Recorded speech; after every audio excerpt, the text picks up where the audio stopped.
Zadovoljan sam time što je dijalog konačno krenuo.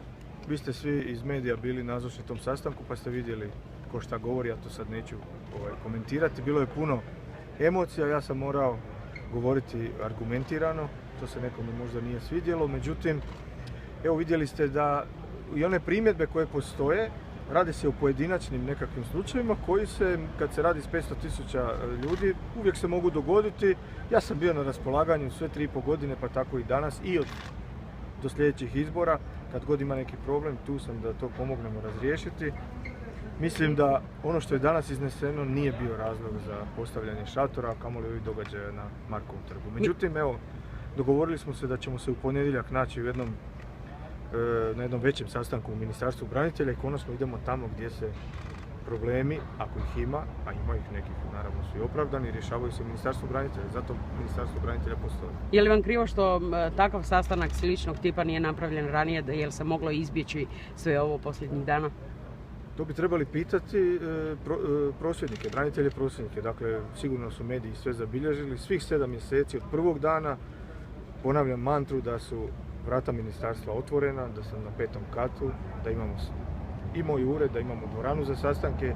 I danas mi je čak bilo pomalo žao kad sam slušao o čemu oni govore, pa to je sve vrlo rješivo, to se rješava i Ministarstvo branitelja ne postoji od jučer, nego 20 godina. Vidjeli ste da se iznose i neki podaci. Fred je kriv malte ne i za pretvorbu i privatizaciju. No čini se da su odustali od vaše ostavke? Pa ne znam, nisu to spominjali, a to, gledajte, te želje mogu ići u onu rubriku želje, čestitke i pozdravi. Rekao sam im kad završi ovaj mandat, dakle sigurno, ne mislim doslovno, daću petama vjetra i sigurno s njima više neću imati nikakvog posla, ama baš nikakvog. Oni dalje ostaju u Savskoj? To isto morate pitati njih. Rekli su da ostaju? Sretno im bilo, isto sam im rekao, svako ima pravo prosvjedovati, ali naravno u granicama demokratskih standarda. Nadam se da nakon ovog sastanka koji je ipak malo amortizirao situaciju, nadam se da neće biti više prijetnji koje su mi ponovo počele stizati, nadam se da neće biti uvreda, ali ako misle da je i to način demokratske borbe, navoljujem. Kod nas kažu u Slavoniji ko šokcu post. Branitelji kažu da su nezadovoljni vašim elaboracijama, ovime što ste vi iznosili. Na argumente se može biti ljut ili ne mora, to su samo argumenti i činjenice. Ja nisam u svom izlaganju nikakve dojmove nisam iznosio. Rekao bi da su oni iznosili dojmove, a ja sam govorio o brojkama i činjenicama.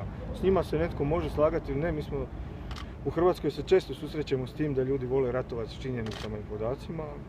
Bože moj, to je tako. Što vam rekao premijer nakon sastanka, je li zadovoljan s vama i sa sastankom? A to ste čuli i prije, više puta je rekao da, dakle ja sam ministar u Vladi Republike Hrvatske. Isto što je govorio i prije, nismo uopće o tome razgovarali. Možete li vi na idućim sastancima dati neka uvjeravanja da ćete riješiti njihove probleme? Žao mi je da prilikom dogovora za ovaj sastanak nije bio spominjan dress code, dakle ministar Kotromanović i ja smo mogli doći također u odorama i sa malo nakičenijim odlikovanjima nego što imaju prosvjednici, ali nije o tome bilo spomena i mislim da nije važno to sad spominjati. Ako su željeli nekoga impresionirati, mene nisu. Vi sad idete u Savsku? Da, idem raditi. Plaćen sam od hrvatskih poreznih obveznika da radim svoj posao. Hrvatski branitelji očekuju da radim svoj posao i ja ću ga raditi dok god sam na ovom mjestu. Hvala vam. Hvala.